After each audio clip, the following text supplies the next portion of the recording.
All right. We are recording. All right. Hello, Marianne. Hello, Evelyn. Hello, my friends. My name is Evelyn Joy, and welcome back to my channel. What's your name? What's your name? Joshi. How old are you? 4. How old are you? Josh. 4. You're not 4. How old are you? 3. 3. Smart boy. You cannot be 4. Why can't he I be 4? am 4. Yeah. Oh, yeah. Well, that's true. Half the time you guys seem like 4. twins, though. Stop. So we're saying hello to Marianne. No. Say hi, Marianne. Hi, Mary. Hello, Deborah. Hello, Josh.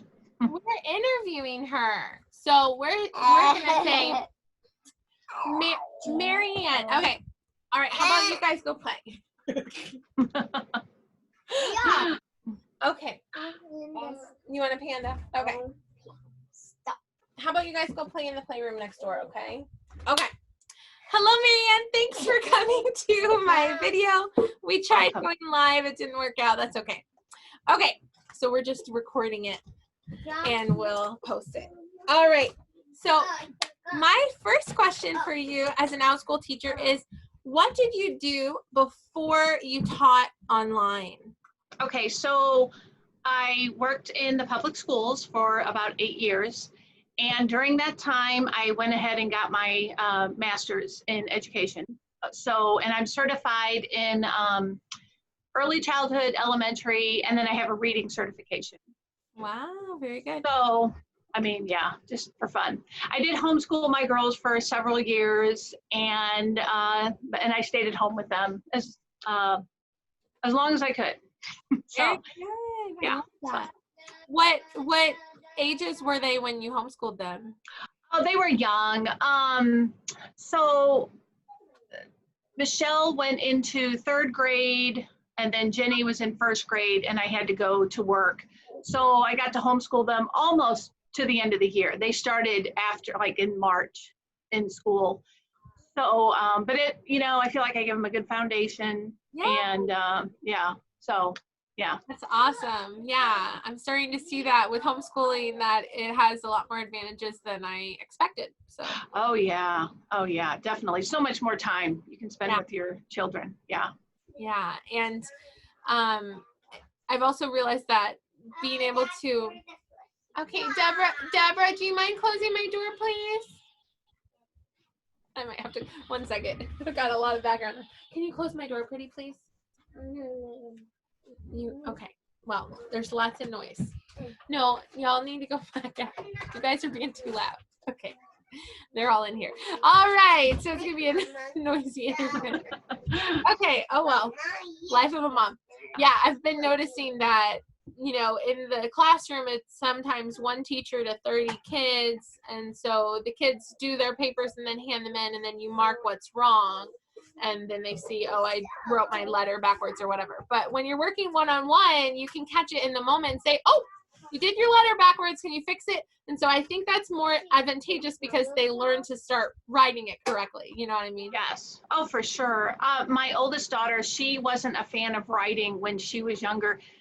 So when she had, let's say 10 things to write, 10 words, I wrote a word. She wrote a word. She read it and did all the work, but just being there to help her, it was really a great thing because then she actually learned to love to read and, to write. She loved reading. She was in like writing, but then after helping her for a little while, but that's something you can't do in regular school either. And also reading one-on-one, having somebody to sit there and read with, like, I do that with Esther, like popcorn reading, like because it gets exhausting having to read every page yourself if you're new to reading. So sure, so many words. Yeah, sometimes I'll read the bigger words and she'll read the smaller words, or sometimes I'll read a page and she reads a page. Yeah. All my kids, I love you guys so much. I love having you in here, but I'm trying to talk to my friend Marianne and it's really loud. So can you guys play in the living room for a little while and I'll be down in a few minutes? No. Okay, thanks. Deborah's like, no. Yeah, I heard her. Guess which one of my kids is the strong-willed child? Oh, no. I love that she goes to the beat of her own drum and she thinks for herself. She doesn't let people tell her what. Right. Yeah, that's good. Good characteristic.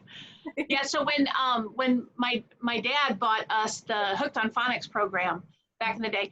So when Michelle was 3, we lived in Nebraska, and we always, I mean, not oh, but you know, their attention span is so short. So back then they had cassette tapes. So we'd pop a tape in for 10 minutes here, 10 minutes there, usually when we were going somewhere. And just hearing it here and there, I mean, she started reading at 4.5 because she just, I mean, we're all talk. My husband's a talker, I'm a talker, they're talkers. So, you know, it just, all that talking and whatever, just, she blossomed early. But then my second daughter was like, Michelle will read for me, I don't have to. Oh. So she did read. I mean, but it was, you know, I'm seeing okay, all my kids get out of my classroom. I'm closing and locking the door. Y'all are being too loud. No, we don't say no to mommy. You're gonna go. No, it's out. Okay, sorry. So yeah, I'm seeing the opposite effect in that Esther is at that beginning exciting stage of learning to read, and so the other two are like, well, me too. So they're excited, and so Josh is starting to learn to read already now, and Deborah too. Yeah. So that's good. That's good. Oh, I mean, yeah, Jenny can't, you know, she could, she just would, she likes to sit and listen and take it all in. One day we were doing, Michelle was doing math problems at the table, and Jenny was under the table, and I asked a question, I don't know, what's, you know, 20 plus 7, whatever it was, and she's thinking, and then you hear a voice, 27. So she was listening, she's taking it all in, you know, so anyway. I was in the kitchen doing dishes, and I was listening to somebody play Twinkle Twinkle Little Star on the little toy piano I got for Esther. Well, I got it for them, but Esther's taking piano lessons. I haven't taught any piano to Deborah. Deborah hasn't taken piano lessons. I look over and I see Esther, and I'm still hearing Twinkle Twinkle Little Star. Esther taught Deborah how to play piano. That's awesome. Yeah. So I'm seeing, like, I just have to teach the oldest one, and the other ones are learning from her. Right. She's like that. She wants to teach, and she's like a second mother type person. Right. So yeah, that's wonderful. Yeah, good for her.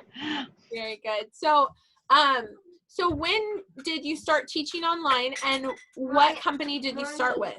Okay, so I started October 2017 with VIPKID. The only company I've been with since then. I've been very fortunate. I decided to go in August of 2018. I went full time, opened up my schedule, and eventually, you know, it started filling more and more. I ended up working like overnights, and it took a couple of months, maybe not couple, but you know, to get fully booked.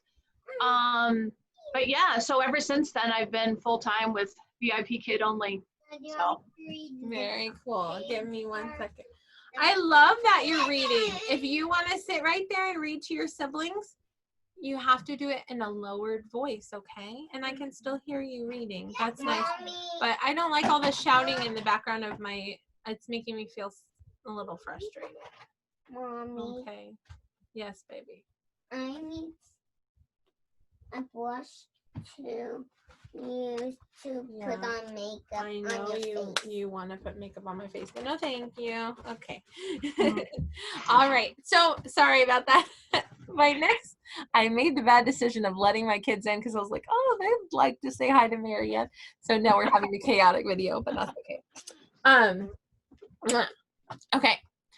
So do you want to sit on my lap? Do you want to ask Marianne a question? Say, ask Marianne, how many classes have you taught for VIPKID? You want to say that?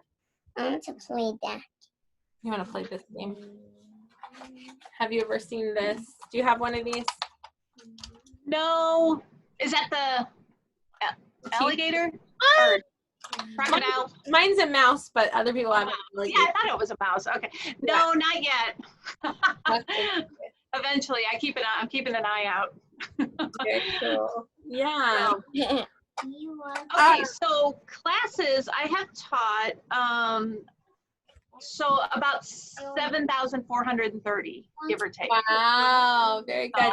So yeah, I started 2 months after you, and I've taught about 4,000 classes, but you teach full time, so that's awesome. Right. Yeah.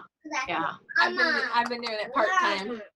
Very cool. Still a lot. 4,000's a lot. Yeah. So when did you get started with Outschool? So I was hired actually back in May of this year, but I hadn't planned on working for Outschool. I was just going to keep a VIPKID, and so I haven't taught that many classes. I got hired in May. I didn't teach my first class until like July, and it's been slow, but because of me, not because of Outschool. I have other things I had planned on doing this year, but I felt like, oh, I better get into Outschool before it gets overrun. And that's exactly what happened. Everybody flocked to Outschool, right? Yeah. So yeah, I've taught a few classes. I have some other classes planned. I just will probably start more in a couple of months. I'm gonna open up a couple of classes in the next couple of weeks and see what happens, but it looks like they've slowed down right now anyway. I want mine to pay my name. During the time that everybody was taking classes in the summer, I want mine to paint my nails. you want me to paint your nails? No. Okay. During the time that everybody was taking classes, I was not yet confident to open a class. So my kids were taking classes at that point. And then now that school is back and stuff, now I'm starting to open classes. And it's been slow at first, but I think since mine are Spanish classes, they're starting to book. Well, also because I set them to $5 for the class each. So a few of my classes have started to have 6 students in them. Right, that's awesome. Yeah. So, yeah, yesterday our electricity went out because of construction on our road right before my first class with 6 students in it, and I had to cancel it and refund the money to all the people. Oh. That was painful, but yes, I'll bet. But a learning experience. So I have 2 classes today, and I think one of them has 4 students, one of them has 6 students. There you go. So good. Yeah, that's good. Yeah, mine are now. I've set them to ongoing, so they take 5 weeks in a row. So I'm just teaching a couple classes, but it's nice, you know. Yes. Learning. Good. Yeah, good to build up, just like we did with VIPKID. You know, you build up, you get your clientele, and then it takes off from there. Yeah. So for those who are watching, my Esther took a class from Marianne. It was a writing letters classes. So what all classes have you taught for Outschool so far? So I had opened up earlier before the letter classes. I love Scrabble. I opened up a Scrabble class. It didn't fill, but that's okay because I'm not really sure I was quite ready. Yeah. So, I've learned since then about the document camera, and because my plan for this game is to teach them the odd type words that you don't hear every day. So for example, Evelyn, I'll ask you, so the letter X, there are 5 2-letter words with X in them. What do you think? Ox. Ox. Does X have 2 letters or 3? Accent, no. X. Yeah. Like X. Yeah. Ox, X. Is Ax? I think X has an E in it. Does it? Well, it's both. It's AX or AXE. Yes. Okay. Cool. IX isn't a word, is it? No. But if you switch them, XI is a word. XI is a word. Oh. It's a letter of the Greek alphabet. And then XU is a word. Oh. So it's a way to teach them. They're small words, but they're powerful. There's 101 2-letter words in the English alphabet. Wow. So it's a good way to learn the words. Those can really get you a lot of points. Like the letter X is worth 8 points, but if you put it on a triple letter, 24 points, you know. Oh. And if you have it going both ways, if you played Axe and then you were able to play another word that starts with X, I mean, you get like 48 points or whatever. Yeah. But anyway, so yeah, so that's one of the games. I think it'll happen. I just have to, I'm gonna open it again, probably on the weekend since everybody's in school, and see how that goes. So it's called Become a Scrabble Champion is what I called it. I want to do baking classes. I love baking. I have been baking for many, many years. So I have some no bake foods, you know, stuff that doesn't require an oven, that I think are pretty simple and quick. It could be like a 35-minute class. And I actually made it yesterday, and I took pictures as I went along, so I can make a Google Slides presentation, and then have that ready to go. And I'll probably open that up in the next couple of days. And yeah, and in the fall, like with, you know, fall and Christmas, or not fall, with Christmas coming up, a lot of baking, but simple stuff, you know, that young kids can bake, or trying to not avoid the oven, but some of the classes, if I can do no bake stuff, it makes it a lot easier. So what prices are you setting your classes at? Probably, I mean, the average I see is $10. So that seems to be the going rate. I'd have to kind of see. What I usually do is I kind of look and see what, like for baking, I look and see what other people are charging. And I tend to go with that because even though I'm new on Outschool, I'm not new to like baking. I mean, I've been baking for, you know, 30 years often. I mean, pretty consistently. I have made thousands of cookies. So I feel I'm confident in charging that. I know some people think, oh, I'm new. I don't know. I mean, I guess it depends on how you look at it. Yeah. Outschool, but not new to what I am teaching. Does that make sense? Yes. Yeah. So we'll see, you know? Yeah. I was setting classes at like $10, $15, and I wasn't really getting bookings. And then I noticed that for me, what I was doing as a parent was I was checking the free and discounted classes group that Kelly had. So I was signing up for $5 classes. So I was like, let me just set my classes to $5, and that way I can advertise on that group. So then I can start getting bookings. So that's just what I'm doing. But that's a good idea. I was thinking if I end up doing like if I find like 4 weeks worth of recipes, you know, one each week, no bake. The first one I could give, you know, half off, and the next 3 regular, or something like that. Yeah. You know, I mean, that's the joy of Outschool as entrepreneurs, is we can do what we want and change it as we need to, right? Yeah. So, yeah. But yeah, I was leaning towards education classes, but those take time to set up. I'm working on you know, word family classes and stuff, but those take time. So in the meantime, I thought I can start teaching these other things that don't require a lot of preparation. Yeah. So maybe I'll get in next semester with more education classes. And I mean, I love doing reading because I'm a reading specialist, but it's hard to do online in a group. I mean, it really is. It's a whole different ball game than when you're sitting at a table with kids, or even one-on-one with VIPKID. So, yes. So yeah, I mean, we'll see. I also have.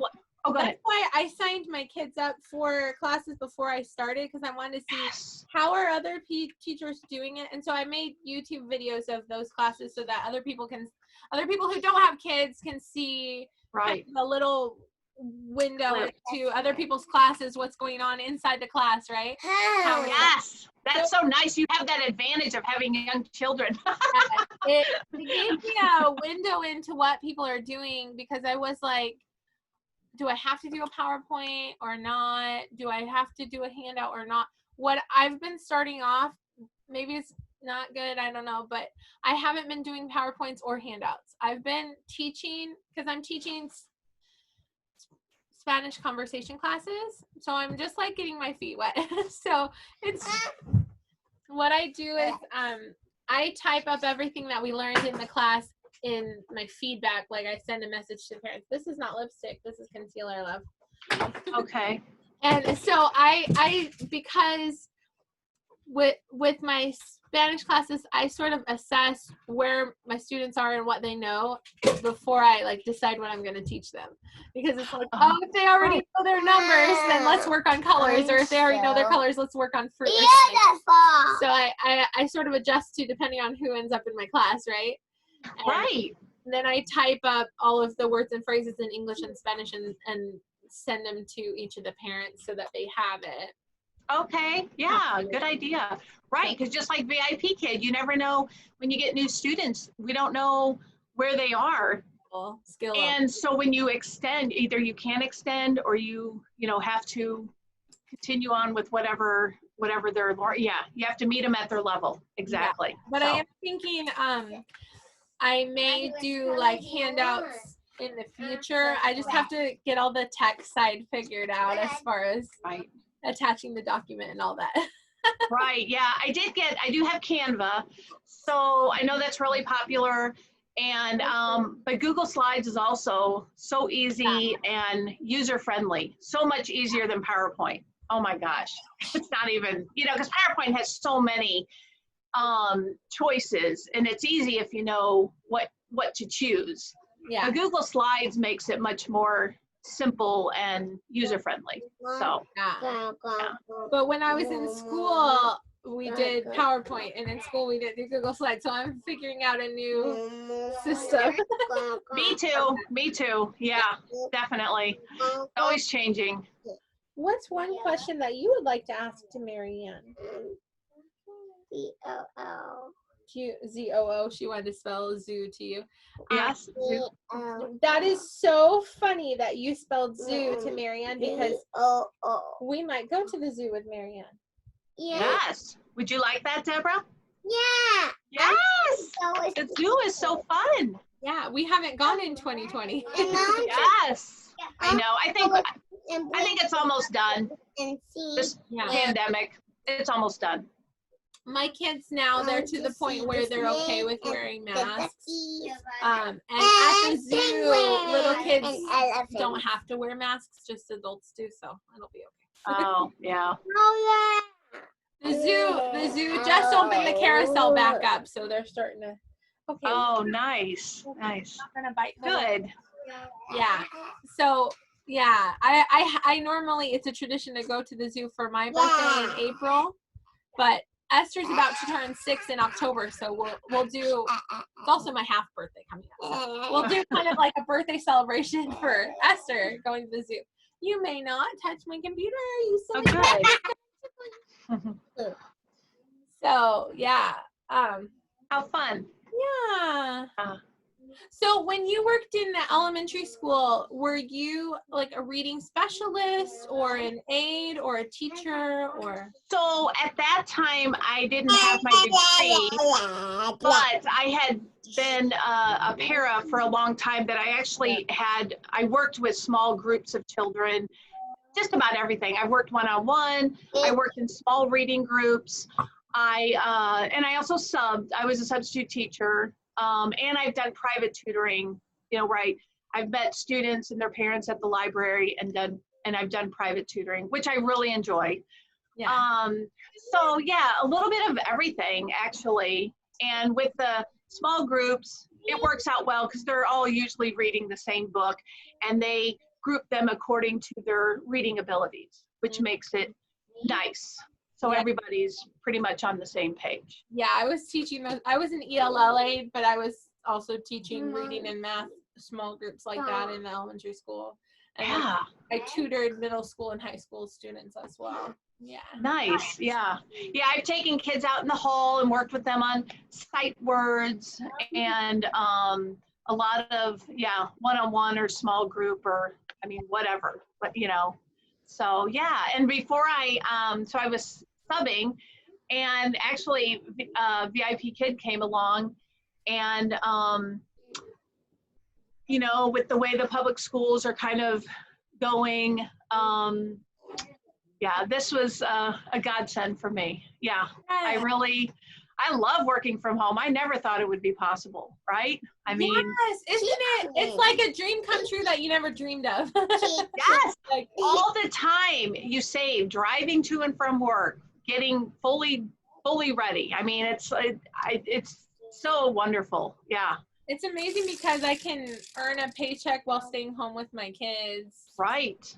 And I don't have to send them to childcare or to school. I can homeschool them. Right. I feel it's advantageous because not only do I get to teach my kids like reading and math and writing, but I'm adding in like Spanish and piano and Bible with it. So like they're my kids. I get to add in the extracurriculars I want to add in, you know? So it's right, cool. definitely. Yeah. And then they can hone a skill when they find something that they really like, they'll have more time to focus on it. Yeah. Yeah.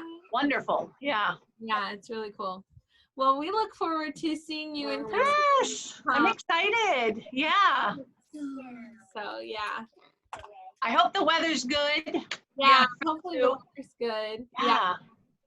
We could if it's like really cold or rainy or something. I mean, if it's a little chilly, we can wear jackets and stuff. But if it's rainy or something, we could maybe go to the mall or something. We'll see. We'll see. Sure. Yeah. Both. Yes, I love them all. I You love love them all. The mall and the zoo are places we haven't gone in 2020, and also the children's museum. Our children's museum closed down, and they're opening up a bigger one. But it'll be later on in a few months down the road. Yeah. them all. Those are great. Yeah. Stop. Very We good. had one we went to in Omaha. We had a pass. And we also went they actually had one in Lincoln, Nebraska, which is 3 levels. It is huge. It was about 50 miles from Omaha, but we go there about twice a year.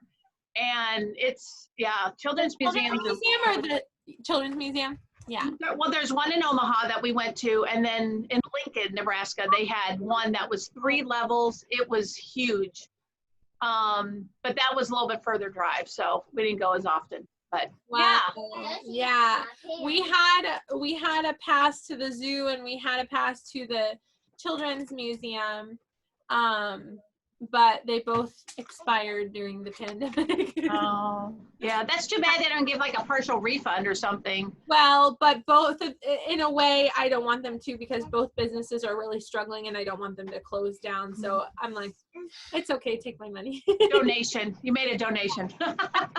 When we go to the zoo, I might buy a pass because like going for one day is such a large percentage of a year pass. So you might as well get a pass and go a few times. Just going a couple times, it pays for the pass. So yes, absolutely. Yeah. And our zoo, like I get their emails and they're struggling to feed their animals and all that because of finances. So I'd rather buy a pass and they can use that money for feeding their animals, you know? Right. So yeah, definitely. Much better deal. Yeah. And I think if we go on a school day during the day, it's going to be no people there. Yeah. So as far as social distancing and all that, it should be really safe. Yeah, that's awesome. My family and I, we went to the arcade the other day. It has like rides and bouncy houses and stuff. During a school day, during school hours, we were literally the only family there. So we got to ride the carousel and the Ferris wheel and the little roller coaster, but we weren't near anybody. So it was awesome. Yeah, that's wonderful. Yeah. Another advantage of homeschooling. Yeah. Yes, definitely. So we're doing that for the zoo. So everybody else having to go back to school. Right. Yeah. Good. Okay. Well, I look forward to seeing you next month. Thank you so much, Marianne. Welcome. Bye. Bye, Deborah. Okay, bye-bye. Bye. See you later. Thank you. Bye-bye.